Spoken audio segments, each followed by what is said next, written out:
ഗിരി. മാഡോ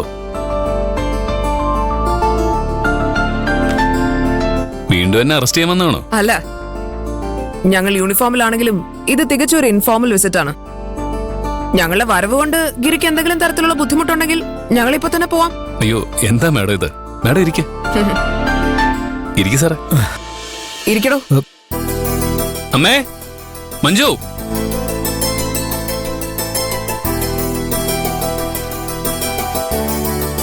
എന്താ മാഡം? പേടിക്കണ്ട, ഞങ്ങൾ ആരെ അറസ്റ്റ് ചെയ്യാനും ചോദ്യം ചെയ്യാനോ ഒന്നും വന്നതല്ല. തന്റെ സസ്പെൻഷൻ നീക്കം ചെയ്യാനുള്ള ബോർഡിന് മുമ്പിൽ താൻ എന്താ വരാതിരുന്നത്?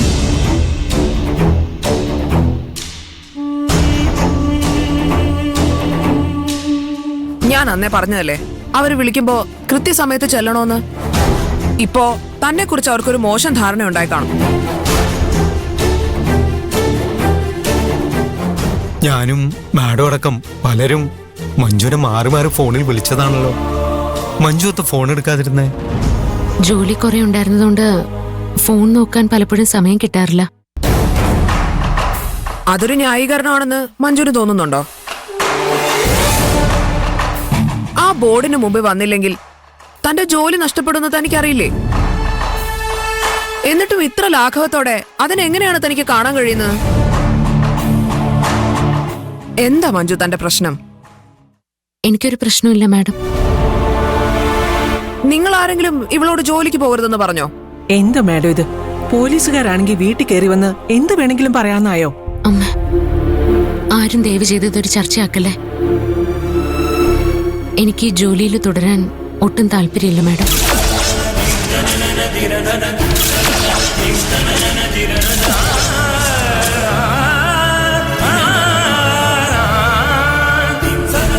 പോലീസ് യൂണിഫോം ഇട്ട് എല്ലാ ദിവസവും വീട്ടിൽ നിന്നിറങ്ങി കള്ളന്മാരെയും കൊലപാതകളെയും ഒക്കെ പിന്തുടർന്നും അറസ്റ്റ് ചെയ്തും മതിയായി.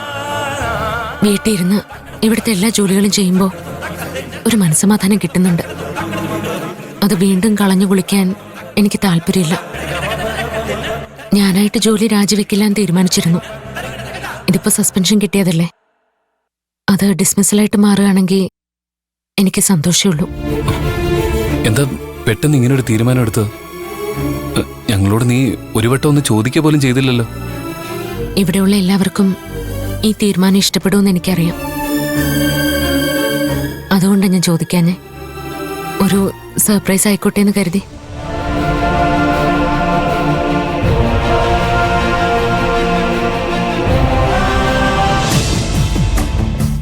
ഇവളിവിടെ 24 മണിക്കൂർ ഉണ്ടെങ്കിൽ എനിക്ക് ഗിരേട്ടനുമായിട്ട് അടുക്കാൻ കഴിയില്ല. ഇപ്പൊ കഷ്ടപ്പെട്ടൊരു പാലം ഇട്ടതേ ഉള്ളൂ. അത് നശിപ്പിച്ച ശരിയാവില്ല.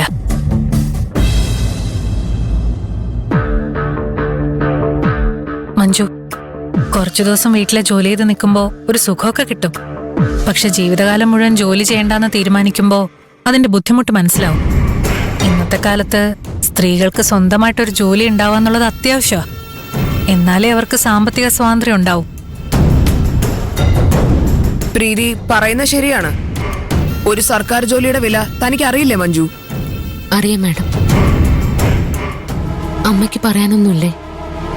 നിനക്ക് ശരിയെന്ന് തോന്നുന്നത് എന്താണോ അത് ചെയ്യുക.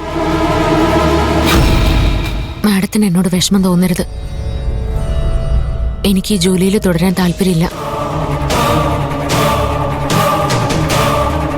മഞ്ജു ഒന്ന് വരൂ.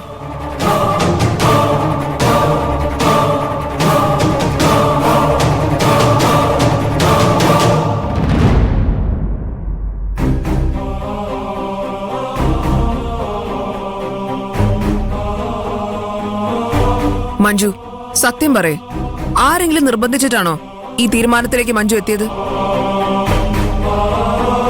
ആണെങ്കിൽ പറ മോളെ, നമുക്കൊരു തീരുമാനം ഉണ്ടാക്കാം. റിവ്യൂ ബോർഡിനെ ഞാൻ നേരിട്ട് വിളിച്ച് കാര്യങ്ങൾ ധരിപ്പിച്ചോളാം. അടുത്ത റിവ്യൂവിന് അവരോട് കാര്യങ്ങൾ വിശദമായി പറഞ്ഞാൽ മതി. അതൊന്നും വേണ്ട മാഡം. എനിക്ക് ഈ ജോലി ശരിയാവില്ല. എന്താ മോളെ പെട്ടെന്ന് ഇങ്ങനൊരു തീരുമാനത്തിലേക്ക് എത്തിയത്? ഈ ജോലിക്ക് നിന്റെ അച്ഛന്റെ ജീവന്റെ വിലയുണ്ടെന്ന് നീ എപ്പോഴും പറയാറില്ലേ? എന്നിട്ടാണോ ഇത്ര പെട്ടെന്ന് ഈ ജോലി വേണ്ടെന്ന് വെക്കുന്നത്? ഇതൊരു ഒളിച്ചോട്ടമായിട്ട് മാത്രമേ എനിക്ക് കാണാൻ കഴിയൂ. മാഡത്തിന് ഇതെങ്ങനെ വേണമെങ്കിലും കാണാം. പക്ഷേ ഇനി അങ്ങോട്ട് ഞാൻ കൂടുതൽ പ്രാധാന്യം നൽകാൻ പോകുന്നത് എന്റെ കുടുംബത്തിനാ.